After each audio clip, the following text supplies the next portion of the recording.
Hello and welcome to Reading in Bed Extracts with me, Amanda Steele. I'm one half of the main Reading in Bed podcast team. And on this podcast and on the main podcast, we don't have paid advertising, so we like to ask listeners to support us in other ways. So in this episode, I'm asking people with Christmas coming up to visit my online store, which has different writing services for sale, such as editing and critiquing, and also a few of my books for sale. So if you're looking for presents for people, then go there and hopefully you'll be able to find something. And also, obviously, we'd like it if you support the author who I'm going to read an extract of and buy one of his books, or possibly all of his books, because this author actually has a children's series. So the book is called GeeGee and the Germans, and it's the second book in the Conyers Street Gang series by Michael Thame. Before I start the extract, I'm just going to give you a brief summary so you know what's happened up until this point.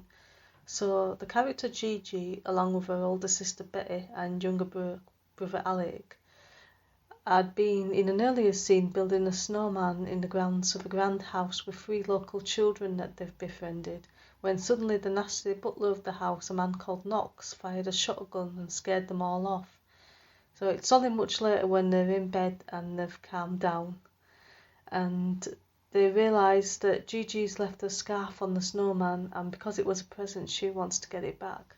So here's the extract. It was surprisingly bright outside. The moon was full, and the snow on the ground reflected every moonbeam, turning the world a shade of pearlescent white. Nothing stirred, and there was barely a breath of wind. Betty had still been in bed when GeeGee sneaked back from the hallway carrying their winter coats. It was clear she was determined to retrieve her scarf. The cold hit them when they opened the bedroom window before they jumped through it and dropped down into the small garden at the back of the post office. It was lucky the building was only 1 story high. Both tried to tiptoe through the snow. Every step seemed to make a really loud crunching sound as they crept along the farm track that ran between the post office and the smithy next door. It led to a sheep field at the back, not that they'd seen many sheep recently. Aunt Jeannie told them the farmer had taken them to a barn to keep warm for winter. Alec found this odd, as sheep had really thick coats. Betty and GeeGee were extra careful as they crossed the road where cars and carts had packed the snow down, making it icy and slippery, then walked up the winding driveway to Campsie Glen's house. They stopped when the house came into view. Every window pitch dark with the blackout curtains drawn.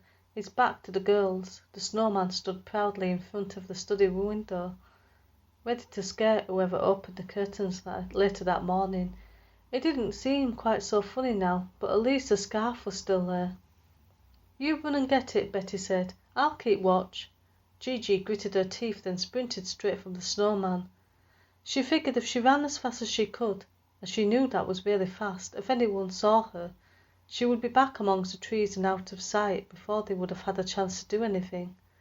She slipped as she got to the snowman, but the snow cushioned her fall. Then the scarf was in her hand and she sprinted back to where Betty was, crouching and watching. "I've got it," GeeGee said as she skidded to a halt. "Let's go." But Betty didn't move.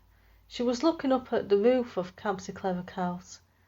GeeGee followed her gaze, and at first saw nothing. But then there was a dim burst of red light coming from a part of the house where the roof was flat. The light went out then. A couple of seconds later, another burst of red light. "What's that?" GeeGee asked. "Don't know," Betty said, still looking up at the rooftop, "but I don't think it's allowed in the blackout." "Whatever it is, I think we should get out of here," GeeGee said, standing up and grabbing Betty by the collar of her winter coat. The girls stepped back into the speckled darkness of the trees guarding the driveway and hurried back towards the road and the post office beyond. GeeGee had not put her rescued scarf back on. It felt like ice as it had been around the snowman's neck for hours. They looked left and right at the road, but saw no one as they stealthily retraced their steps and sneaked back down the farm track. Quietly squeezing through the gate into the small back garden of the post office, Betty put her hands on the sill of the open window. She briefly wondered if Alec had stayed warm enough under his blanket with the icy cold rushing through into the bedroom. Betty jumped a little then, straightened her arms to climb up and through the window. "Can you hear that?" GeeGee said, tugging on Betty's coat. Betty stopped pushing and allowed herself to fall back into the garden. "Hey, what?" she said, but GeeGee held a finger to her lips. Betty listened as hard as she could, but there was nothing, until she could hear just a tiny whirring sound. Her eyes widened. She could hear an aircraft's engine, and that only meant one thing. "It's a raid," Betty said, suddenly very worried. "I don't think so," GeeGee whispered. The girls remained still by the open window of the post office, listening as whine grew slowly louder. GeeGee was right, it didn't sound like a bomber. The engine was too high-pitched and it sounded like it was on its own. Bombers usually flew in packs. They certainly had that night they bombed Old Kilpatrick. They looked up when they thought it sounded as though it was overhead, but the girls couldn't see it. It had come from the east and seemed to be heading in the general direction of Glasgow. The pitch changed as the aircraft headed away from them, then steadily got quieter until they could no longer hear anything. Betty shivered. "Come on," she said, "I'm going back to bed." GeeGee agreed, but kept looking out across the farmers' fields and towards the wooded hillside on the far side of the glen, where the train station was. She could even make out the outline of Lennox Castle, where Aunt Jeanie looked after the people who lived in the hospital there. The trees below Lennox Castle were conifers and held the snow well, making them shimmer in the moonlight. Behind her, Betty dropped down into the bedroom. GeeGee was about to turn and climb in when something stopped her. She only saw it for a second, but that was enough.